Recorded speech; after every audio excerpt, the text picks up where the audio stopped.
ഒറ്റപ്പെട്ട് കിടക്കുന്ന ചില മണ്ഡലങ്ങളുണ്ട്. അവിടെ വലിയ മുന്നേറ്റം കുറിച്ചിട്ടുള്ള ഇടമാണ്. കാസർഗോഡായാലും കൊല്ലം ജില്ലയിലും ഒക്കെ വന്നിട്ടുണ്ട്.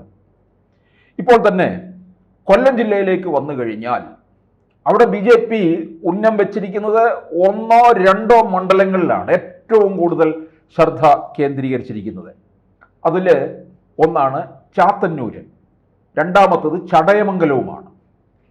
ചാത്തന്നൂരിൽ BJP 2ാം സ്ഥാനത്താണ് നിൽക്കുന്നത്. ഈ 2021 തെരഞ്ഞെടുപ്പിൽ 2ാം സ്ഥാനത്ത്. അത് 1ാം സ്ഥാനവുമായിട്ട് വലിയ അന്തരമില്ലെന്നുള്ളതാണ്. അതുകൊണ്ട് വളരെ ശക്തമായി പ്രവർത്തിച്ചു കഴിഞ്ഞാൽ ചാത്തന്നൂർ BJPക്ക് നിയമസഭയിൽ എത്തിക്കാമെന്നുള്ള കണക്കുകൂട്ടലുണ്ട്. അതുപോലെ തന്നെയാണ് ചടയമംഗലത്ത്. CPIയുടെ മണ്ഡലമാണ്.